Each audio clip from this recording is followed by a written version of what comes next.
Bom dia, boa tarde, boa noite, tudo bem com vocês? Eu tô aqui tomando um solzinho, por isso que tá meio estranho assim a gravação, tá? Mas vamos lá, como é que vocês passaram de férias? Descansaram? Deram uma boa relaxada aí? Porque hoje a gente vai então retomar, né?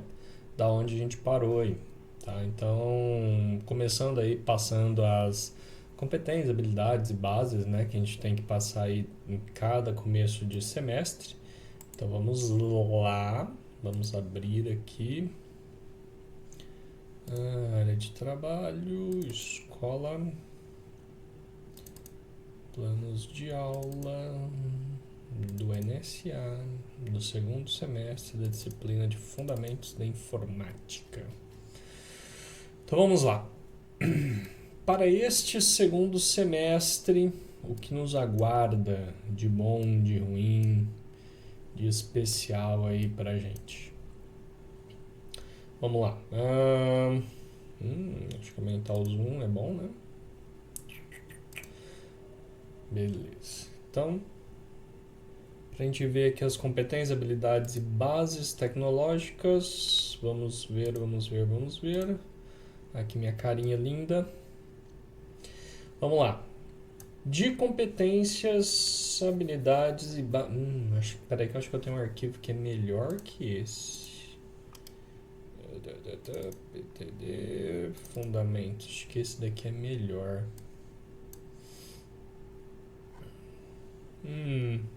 Não. Mas é bom para retomar, né? Então vamos lá. Vou usar na verdade os dois então, ok? Beleza? Então vamos lá. Primeiro, de competências e habilidades, a gente tem aí só essas duas para trabalhar durante o ano inteiro. Tá? Então a gente tem aí que articular conhecimento,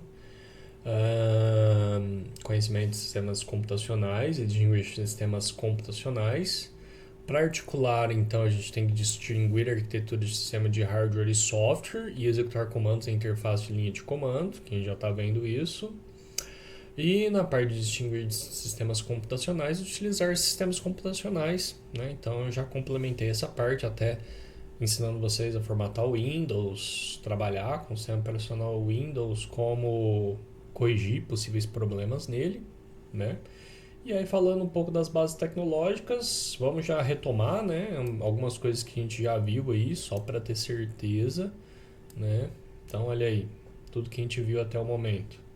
Conceitos básicos, então a evolução da informática a gente já falou, representação de binário a gente já trabalhou, unidades de medidas de dados já falamos, hardware e software já falamos, rede de computadores e internet também já falamos, software livre e proprietário, virtualização e computação na nuvem. Essa parte de computação na nuvem eu falei, mas dá para complementar mais com algumas outras coisas, mas eu vou deixar para falar isso no Linux, porque tanto é que a Microsoft, né, ela tem um serviço de criar, né, computadores na nuvem que eu vou estar utilizando no Linux, que fica mais fácil. Fundamentos dos sistemas operacionais, então funções e tipos, a gente já falou e estudou até as histórias deles, principalmente do Windows. Daqui a pouco a gente vai falar sobre a família Linux. Falando sobre sistemas operacionais, a gente já fez a criação e execução de máquinas virtuais. Estamos nas linhas de comandos, né? Trabalhando por linhas de comandos. A parte de navegação já fizemos, a parte de manipulação de arquivos a gente já fez. Pipes, relacionamentos e filtros, permissões, execução de comandos em lote, processos e utilização de interface gráfica. Então, tirando essa parte de utilização de interface gráfica, né, que a gente já trabalha com interface gráfica, esses 4 últimos itens aí é o que a gente ainda tem que estar trabalhando dentro desta disciplina nossa. Tá? E aqui a gente tem um cronograma detalhado, semana a semana, de tudo que a gente vai estar trabalhando, quando vai ser a avaliação e assim por diante. Tá? Então, já tem aí também a base do semestre aí pra gente. Mas, vamos lá. o que é importante para a gente nessa aula de hoje, né? Já que a gente já viu as competências, habilidades e bases, né? Dando uma revisada aí, e como eu mostrei para vocês, a gente já viu bastante coisa. Em algumas coisas elas são meio redundantes, né? Porque eu vou ter que mostrar elas tanto em Windows quanto em Linux, mas pelo menos em Windows a gente já viu. Na aula final, né? Na aula passada, eu estava até relembrando aqui, a gente tinha visto alguns comandos de criação de arquivos, né? Então a gente usou o echo, a gente usou o type, né? Eu ia falar dos outros comandos, mas vamos lá aqui dar só uma revisadinha básica. Então, área de trabalho, pelo menos no ambiente Windows, a gente consegue fazer isso. Vou criar nossa pasta teste aqui. E em cima da nossa pasta teste, né, aqui no cantinho, na área de navegação dela, a gente vem e digita o nosso prompt de comandos. Beleza? Abriu aí o nosso prompt de comandos. E em cima a gente tem alguns comandinhos, né? Deixa eu pegar aqui os comandos, só para a gente não falar nenhuma bobeira. Isso daqui eu já utilizei. Essa daqui, que é aqui, ó, echo type. Esse aqui é o texto da aula passada, que foi dia 18/6, né? Então ele faz um mês. Então a gente tem esses três comandos aí, né? O echo, o type e o ren. Então, olha aqui. Quando a gente quer criar, né, um arquivo, né, lembrando que não é um diretório, um arquivo, a gente usa então o comando echo. Dentro do comando echo, né, a gente pode utilizar um sinal de maior ou dois sinais de maior. Quando a gente utiliza um sinal de maior, a gente meio que está forçando ele a sobrescrever, ou, melhor dizendo, né, começar um arquivo do zero. Então, se eu colocar aqui, por exemplo, um novo .txt, né, com um sinalzinho de maior só, ele vai criar esse arquivo novo txt, e como a gente pode ver, ele só vai falar aqui na mensagem, o echo está ativo. Só isso. Se eu tentar criar um conteúdo a mais, né, dentro desse arquivo, eu tenho que complementar entre esse sinal do echo, né, o fim da palavra echo e o sinal de maior, eu coloco então a mensagem que eu quero, mensagem. E aí, como eu deixei só com um sinal de maior, aqui no meu echo foi apagado, aquele echo está ativo e foi substituído pela mensagem. O que a gente tem que tomar cuidado, só relembrando, né? Se eu usar de novo esse comando aqui, vou supor, eu quero colocar uma nova mensagem, mensagem 2, só que eu deixar só esse um sinalzinho de maior aqui, ele vai apagar o conteúdo anterior, que era a mensagem, e vai deixar só a mensagem 2. Tá? Então a gente tem que tomar cuidado com isso. Se eu quiser manter o conteúdo que já está naquele arquivo, eu tenho que então deixar dois sinais de maior, e aí eu consigo adicionar novas mensagens. Por exemplo, agora eu tenho a mensagem 2 e a mensagem 3, ó, no meu arquivo, e ele não apagou a anterior, certo? Então a gente tem aí esse sisteminha de sinaizinhos de maior com a utilização do echo, tá? Tem um negócio que a gente utiliza, por exemplo, aqui, ó, date. Ó, date ele coloca a data atual, certo? Se eu quiser tacar essa data para dentro do arquivo, eu só uso o comando date, sinalzinho de maior e o arquivo novo.txt.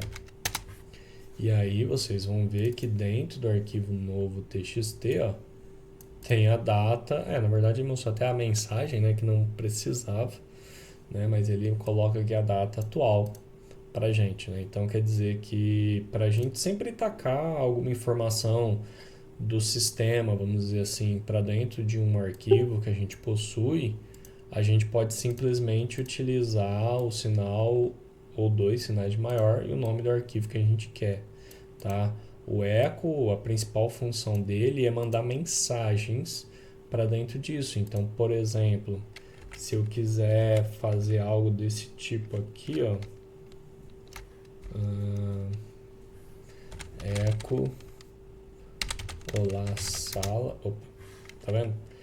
Eu digitei errado, mas como vocês viram, o echo, a função echo em si é de mandar mensagem, né? Então, como vocês viram, eu usei o echo e ele mostrou uma mensagem aqui para mim, tá? Eu só estou utilizando a função de mostrar uma mensagem, né? Então ele pega o que eu escrevi na mensagem e taca para dentro daquele arquivo, tá? Então essa que é a principal função do echo. O type, ele serve para ler o conteúdo daquele arquivo. Como a gente está vendo, né, eu estou tendo que toda vez vir aqui no arquivo, dar 2 cliques e abrir ele para a gente ler o conteúdo. Mas o próprio Windows já tem um comando que faz isso. Então, eu simplesmente posso chegar aqui, type, novo.txt, e ele já mostra todo o conteúdo que aquele arquivo tem, certo? E o REN, né, ele serve para renomear o arquivo. E aí a gente tem que tomar um cuidado, porque a gente pode renomear tanto arquivo quanto pasta. Então vou criar uma pasta aqui só para a gente... MD pasta, ó, criativo. Voltei aqui, uma maravilha, né? E aí se eu quiser renomear, então eu venho aqui, uso um REN de rename, e eu quero renomear a pasta para ETEC, por exemplo. E aí, como vocês podem ver ali, a pasta foi alterada para o nome ETEC. Beleza. E a gente também pode utilizar isso para renomear arquivos também. Então, por exemplo, se eu usar o REN, eu sempre coloco o nome atual e depois o novo nome que eu quero. Então, novo.txt. Se eu quiser mudar o nome dele, lembrando que eu tenho que repetir a extensão, tá? Se eu não colocar uma extensão, ele pode dar problema. Vamos mostrar aqui para a gente ver. Vou colocar aqui, ó, batata. E aí, como vocês podem ver, ó, ele renomeou, só que ele apagou a extensão. Consequentemente, ele não sabe como esse arquivo tem que ser aberto, ó. Certo? Ele pergunta para mim como que eu quero abrir. Consequentemente, eu sei, né, que se eu abrir com um bloco de notas, ele vai me dar informações legíveis, mas nem sempre isso funciona se a gente não sabe qual é a extensão daquele arquivo, tá? Então, sempre bom tomar cuidado com o REN, tá? Para renomear. E até falei, né, daquele vírus, que é um dos vírus mais chatos que tem hoje em dia. Se eu não me engano, acho que a Vivara foi vítima desse vírus do ransomware de ontem para hoje. Deixa eu ver se eu não me engano aqui. Vivara é atacada por ransomware. É lá. Isso mesmo.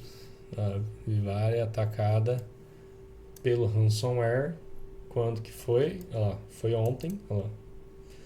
Então, olha lá, a empresa de joias Vivara supostamente foi infectada com ransomware e foi solicitado, né, 600 mil em pagamento pelo não vazamento de arquivos, o que é basicamente 3,3 milhões. Né? Então, como vocês veem aí, esse ransomware ele ainda é, vamos dizer assim, bem utilizado aí hoje em dia, né? E o princípio básico dele é basicamente um REN, né? Ele basicamente ele quebra o nome e a extensão dos arquivos para coisas entre aspas aleatórias, e aí ele pede um pagamento significativo, né? E bem de boa. Quem não tem 3,3 milhões de reais, né? E aí ele teoricamente descriptografa todos os teus arquivos depois que você paga. Mas assim, né, como toda ameaça, a gente nunca sabe se vai ser cumprida ou não após o pagamento, então é uma coisa meio complicada, mas beleza. Então, ó, se a gente vier aqui em batata e colocar a extensão, batata sem extensão para batata com extensão, aí ele volta a ter extensão aí, tá? E outra coisa interessante do REN é que a gente pode utilizar para trocar, como a gente acabou de mostrar, extensões dos arquivos. Então, se eu venho aqui e coloco batata.txt, né, o nome atual dela, e eu quero trocar para, por exemplo, rar, ele cria um arquivo em rar para mim. E aí, por diante, tá? Então, Esses são aí os comandinhos que a gente viu na nossa última aula, né? E aí serve como uma revisãozinha básica para mostrar para vocês até onde que a gente viu até o momento, né? Vou estar parando então aqui o vídeo, vou deixar esse vídeo aí mais para revisão para vocês. E aí eu já começo a segunda parte do vídeo com conteúdo novo, ok? Então, até daqui a pouco.